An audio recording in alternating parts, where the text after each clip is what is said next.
ജമ്മുകശ്മീരിലെ ഉധംപൂരിൽ സൈന്യവും ഭീകരരും തമ്മിൽ ഏറ്റുമുട്ടൽ. ഒരു സൈനികന് വീരമൃത്യു. ബസന്ത്ഗഡ് മേഖലയിൽ ഏറ്റുമുട്ടൽ തുടരുകയാണ്. പരിക്കേറ്റ ഒരു സൈനികനെ ആശുപത്രിയിലേക്ക് മാറ്റി.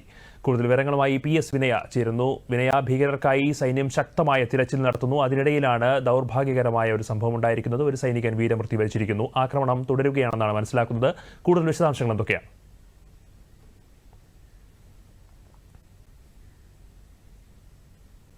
ഉധംപൂരിലെ ബസന്ത്ഗഡ് മേഖലയിൽ ഭീകരർ ഒളിച്ചിരിക്കുന്നു എന്നുള്ള ഇന്റലിജൻസ് വിവരത്തിന്റെ അടിസ്ഥാനത്തിൽ മേഖലയിൽ സൈന്യവും CRPF-ന്റെയും അതോടൊപ്പം തന്നെ ജമ്മുകാശ്മീർ പോലീസിന്റെയും സംയുക്ത സംഘം പരിശോധന നടത്തുകയായിരുന്നു. ഈ പരിശോധന നടത്തുന്ന സംഘത്തിന് നേരെയാണ് ഒളിഞ്ഞിരുന്ന ഭീകരർ വെടിവെച്ചത്. ഈ വെടിവെപ്പിൽ ഒരു സൈനികന് വീരമൃത്യു സംഭവിച്ചിട്ടുണ്ട്. 6 പാര സ്പെഷ്യൽ ഫോഴ്സിലെ ഹവിൽദാറായിട്ടുള്ള ജണ്ടു അലി ഷെയ്ഖ് എന്ന സൈനികനാണ് വീരമൃത്യു സംഭവിച്ചിരിക്കുന്നത്. പ്രദേശത്ത് തിരച്ചിൽ തുടരുന്നുണ്ട്. അതോടൊപ്പം തന്നെ ഏറ്റുമുട്ടലും തുടരുന്നതായിട്ടാണ് പുറത്തുവരുന്ന വിവരങ്ങൾ. ഈ പഹൽഗാമിലുണ്ടായ ഭീകരാക്രമണത്തിന് പിന്നാലെ ജമ്മുകശ്മീരിലുടനീളം അതിർത്തി മേഖലകളിലെല്ലാം തന്നെ സൈന്യം വലിയ തോതിലുള്ള തിരച്ചിൽ നടത്തുന്നുണ്ട്. അതിന്റെ ഭാഗമായിട്ട് കൂടിയാണ് ഈ മേഖലകളിലെല്ലാം തന്നെ വലിയ തോതിലുള്ള സുരക്ഷാ സൈനിക വിന്യാസവും അതോടൊപ്പം തന്നെ തിരച്ചിലും നടക്കുന്നത്. ഈ ബസന്ത്ഗഡിൽ ഏറ്റുമുട്ടൽ നടക്കുന്ന മേഖലയിലേക്ക് കൂടുതൽ സുരക്ഷാ ഉദ്യോഗസ്ഥരെ സൈന്യം ഇപ്പോൾ എത്തിച്ചിട്ടുണ്ട്. പിന്നെ അതുപോലെ തന്നെ ഇന്നിപ്പോൾ വൈകുന്നേരം ഒരു സർവകക്ഷി യോഗം പ്രധാനമന്ത്രി വിളിച്ചു ചേർത്തിട്ടുണ്ട്. പാർലമെന്റിനാണ് നടക്കുക എന്നാണ് മനസ്സിലാക്കുന്നത്. എന്തൊക്കെ കൂടുതൽ നടപടികളായിരിക്കും പാകിസ്ഥാനെതിരെ ഭാരതം സ്വീകരിക്കാൻ പോകുന്നത്?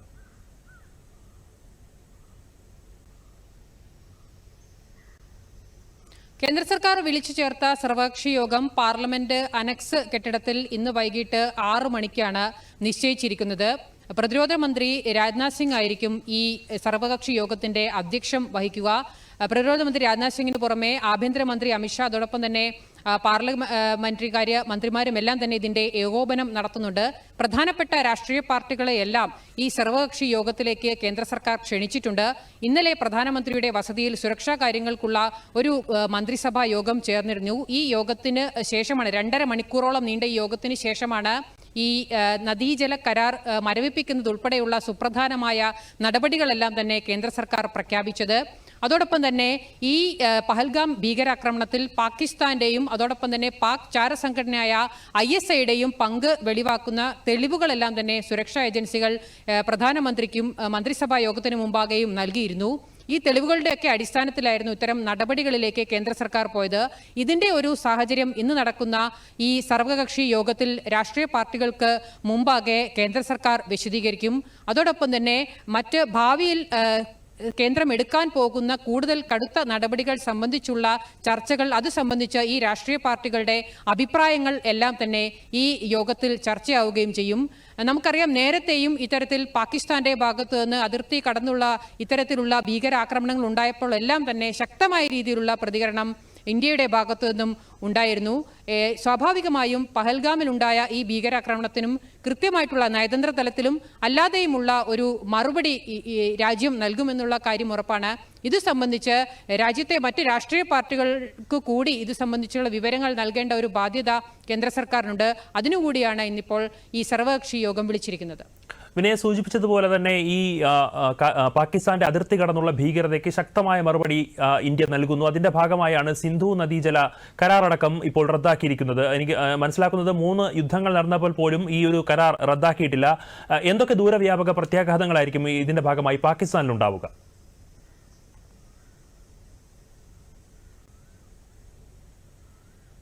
ഈ സിന്ധു നദിയും അതോടൊപ്പം തന്നെ മറ്റ് 6 നദികൾ രവി, ചീലം, ബിയാസ്, ചെനാബ്, ഈ നദികളുമായിലെ ജലവുമായി ബന്ധപ്പെട്ട കരാറാണ് ഈ സിന്ധു നദീ ജല കരാർ. 1960-ലാണ് ഈ കരാറിന് രൂപം കൊടുത്തത്. അതിനുശേഷം ഇന്ത്യയും പാകിസ്ഥാനും തമ്മിൽ യുദ്ധങ്ങൾ ഉണ്ടായിട്ടുണ്ട്. അതോടൊപ്പം തന്നെ നിരവധി സംഘർഷ സാഹചര്യങ്ങൾ ഉണ്ടായിട്ടുണ്ട്.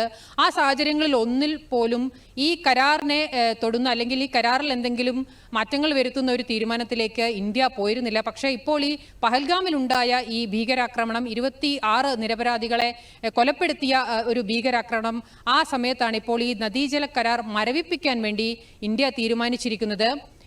ഈ കിഴക്കോട്ടൊഴുകുന്ന 3 നദികൾ, കിഴക്കോട്ടൊഴുകുന്ന സത്ലജ്, ബിയാസ്, രവി നദികളിലുള്ള ജലം ഇന്ത്യക്കും, അതോടൊപ്പം തന്നെ സിന്ധു, ജീലം, ചെനാബ് ഇത് പടിഞ്ഞാറോട്ടൊഴുകുന്ന നദികളാണ്. ഈ നദികളിലെ ജലത്തിനുള്ള പൂർണ്ണമായ അധികാരം പാകിസ്ഥാനും. ആ രീതിയിലാണ് ഈ കരാറ് തയ്യാറാക്കിയിരുന്നത്. ഈ കരാർ മരവിപ്പിക്കുന്നതോടെ പടിഞ്ഞാറോട്ടൊഴുകുന്ന നദികളായ സിന്ധു, ജീലം, ചെനാബ് നദികളിൽ ഈ തടയണ കെട്ടി ഈ പാകിസ്ഥാനിലേക്കുള്ള വെള്ളത്തിന്റെ ഒഴുക്ക് കുറയ്ക്കാൻ ഈ കരാർ മരവിപ്പിച്ചതിലൂടെ ഇന്ത്യക്ക് കഴിയും. സ്വാഭാവികമായും ജലലഭ്യത പാകിസ്ഥാനിൽ കുറയുന്നൊരു സാഹചര്യം ഇതുണ്ടാക്കും. അതോടൊപ്പം തന്നെ ഈ നദികളുടെ പോഷക നദികളിൽ ഉൾപ്പെടെ നിരവധി ഈ വൈദ്യുത പദ്ധതികളുടെ നിർമ്മാണ പ്രവർത്തനങ്ങളെല്ലാം തന്നെ നടക്കുന്നുണ്ട്. കരാർ പ്രകാരമായിരുന്നുവെങ്കിൽ ഈ വൈദ്യുത പദ്ധതികളുടെ നിർമ്മാണങ്ങളിലെല്ലാം തന്നെ പാകിസ്ഥാന്റെ ഉദ്യോഗസ്ഥന്മാർക്ക് പരിശോധന നടത്താൻ ഇന്ത്യ അനുമതി നൽകേണ്ട ഒരു സാഹചര്യം ഉണ്ടായിരുന്നു. കരാർ മരവിപ്പിച്ചതിലൂടെ ആ സാഹചര്യവും റദ്ദായിരിക്കുന്നു. അത്തരത്തിൽ കൂടുതൽ വൈദ്യുത പദ്ധതികൾ ഈ പോഷക നദികളിൽ ഉൾപ്പെടെ ഇപ്പോൾ ചെനാബ് നദിയുടെ പോഷക നദിയായിട്ടുള്ള കിഷൻ ഗംഗ നദിയിൽ ഒരു വൈദ്യുത പദ്ധതിയുടെ നിർമ്മാണം നിലവിൽ നടക്കുന്നുണ്ട്. അതുൾപ്പെടെയുള്ള കാര്യങ്ങളുമായിട്ട് ഇന്ത്യക്ക് മുന്നോട്ട് പോകാൻ കഴിയും. ഇതിൽ ശ്രദ്ധേയമായിട്ടുള്ള ഒരു കാര്യം എന്താണെന്നാൽ ഈ പാകിസ്ഥാനിലേക്ക് ഈ ഉള്ള നദിയിലൂടെയുള്ള ജലത്തിന്റെ ഒഴുക്ക് പെട്ടെന്ന് കുറയ്ക്കുന്ന ഒരു നടപടികളിലേക്ക് പോകാൻ ഇന്ത്യക്ക് കഴിയില്ല എന്നുള്ളതാണ്. കാരണം അത്തരത്തിലൊരു തടയണയൊന്നും ഇതുവരെ ഈ കരാർ നിലവിലുണ്ടായിരുന്നതുകൊണ്ട് ഇന്ത്യ നിർമ്മിച്ചിരുന്നില്ല. അതായത് പെട്ടെന്ന് ഈ കരാർ മരവിപ്പിക്കുന്നതിലൂടെ ഒരു ജലക്ഷാമം പാകിസ്ഥാനിൽ ഉണ്ടാവില്ല എന്നാണ് യാഥാർത്ഥ്യം.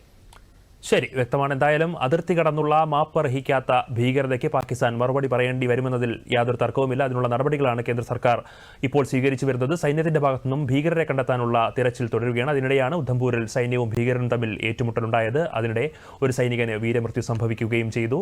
ഏറ്റുമുട്ടൽ തുടരുകയാണ് എന്നാണ് മനസ്സിലാക്കുന്നത്. വിശദാംശങ്ങൾ നൽകിയത് PS വിനയ.